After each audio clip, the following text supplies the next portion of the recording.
IPL सिर्फ cricket नहीं, ये पैसा और कंट्रोल का खेल है। आईसीएल ने इसे सबसे पहले शुरू किया था और बीसीसीआई ने रोक दिया और उसी आइडिया से बना दुनिया का सबसे बड़ा क्रिकेट साम्राज्य। अगर आईसीएल बैन नहीं होती तो आईपीएल इतना बड़ा कभी नहीं होता। या इसके पीछे कोई ऐसी कहानी है जो हमें कभी पूरी तरह से बताई ही नहीं गई। कहानी शुरू होती है आईपीएल से। आज आईपीएल दुनिया की सबसे बड़ी लीग है। हर साल हजारों करोड़ों का कारोबार करती है। हर साल करोड़ों में प्लेयर बिकते हैं। Super Kings at 25 crore. 1160 Delhi 1180 Super Giants. और पूरा देश ही नहीं, पूरी दुनिया आईपीएल देखती है। आईपीएल ने क्रिकेट को बदल दिया। पहले क्रिकेट एक खेल था, आज आईपीएल ने उसे एक इंटरटेनमेंट इंडस्ट्री बना दी। जब किसी एक लीग में इतना पैसा हो तो सिर्फ खेल चलता है या फिर उसके पीछे पावर भी चलती है। आईपीएल की असली ताकत यहीं से शुरू होता है। दुनिया का सबसे बड़ा क्रिकेट मार्केट है भारत, और भारत का सबसे बड़ा प्रोडक्ट है आईपीएल।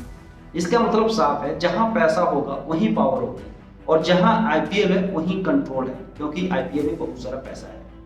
लेकिन आईपीएल का आइडिया भी आईसीएल से ही ली गई थी, जो लेके आए थे ललित मोदी, और फंडिंग किया मुकेश अंबानी, शाहरुख खान और प्रीति जिंटा ने, और बीसीसीआई ने सीधा इनको टीम ओनर बना दिया। वो मैं आपको आगे के वीडियो में बताऊंगा। आज आईपीएल सबसे बड़ा है, लेकिन एक समय था जब आईपीएल से पहले एक लीग आई थी जिसका नाम था आईसीएल।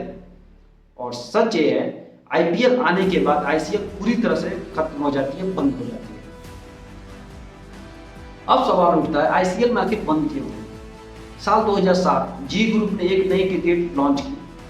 नाम था इंडियन क्रिकेट लीग, यानी कि आईसीएल। इसके पीछे थे सुभाष चंद्र और जी ग्रुप। उनका प्लान साफ था, क्रिकेट को बीसीसीआई के कंट्रोल से बाहर निकालना और खिलाड़ियों को सीधे कॉन्ट्रैक्ट देना और एक नया सिस्टम बनाना। और आईसीएल में खिलाड़ी भी आए, इजमामुल हक, अब्दुल रज्जाक, क्रिस कैरन और भारत से अंपाती रायडू, विनोद कांबली जैसे नाम उसमें देखे गए। सब कुछ सही लग रहा था, पैसा था, खिलाड़ी थे और नया आइडिया भी था। लेकिन एक चीज नहीं थी, बीसीसीआई की सपोर्ट। और यहीं से शुरू होता है असली खेल। बीसीसीआई ने सीधा फैसला लिया, जो भी खिलाड़ी आईसीएल खेलेगा उसे भारतीय क्रिकेट से बैन कर दिया जाएगा।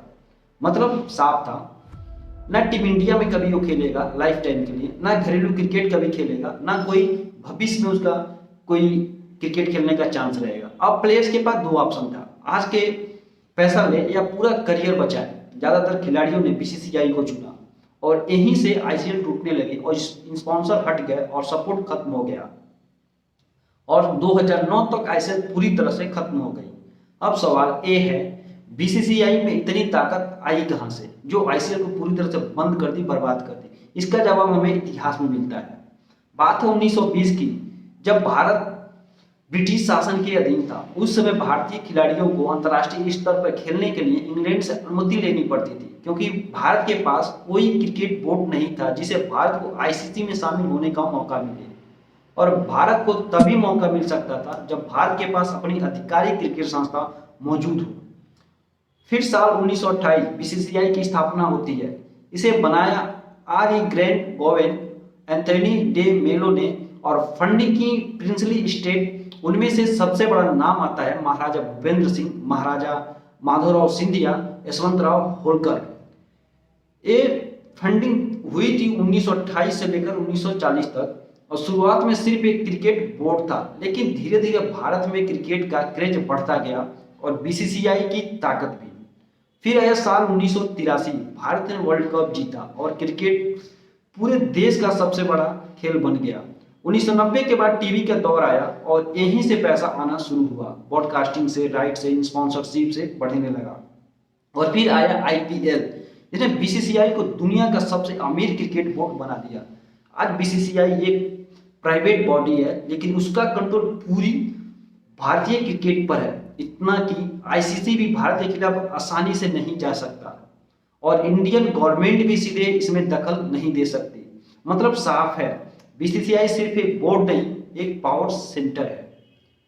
और इसी पावर ने आईपीएल को जन्म दिया, और बीसीसीआई ने आईसीएल से एक चीज सीखी, आइडिया गलत नहीं था, बस कंट्रोल अपने हाथ में होना चाहिए। और फिर साल 2008 में आईपीएल लॉन्च की, और आईपीएल का मॉडल अलग था, franchise system, player option, Bollywood और बिजनेस का कनेक्शन और सबसे बड़ा ब्रॉडकास्टिंग डील आज आईपीएल का हर साल लगभग 12 से 15 हजार करोड़ कमाती है। इसके मीडिया राइट्स 14 जून 2022 को 48,390 करोड़ बिके थे 2023 से 27 तक, और इसकी वैल्यू 80,000 करोड़ से भी ज्यादा मानी जाती है। मतलब आईपीएल सिर्फ एक लीग नहीं, एक इंडस्ट्री है और एक सिस्टम है। अब पूरी कहानी को समझो। आईसीएल ने सिस्टम को चुनौती दी, बीसीसीआई ने अपनी ताकत दिखाई और आईपीएल ने उसी आइडिया को लेकर एक साम्राज्य बना दिया। आज जो आईपीएल में देखते हो वो सिर्फ क्रिकेट नहीं, वो एक पूरी तरह कंट्रोल किया हुआ सिस्टम है। अब सवाल आपके लिए, अगर आईसीएल को बैन नहीं किया जाता तो क्या आज आईपीएल इतना बड़ा होता? सोचिए और जवाब खुद दीजिए। मिलते हैं नेक्स्ट वीडियो।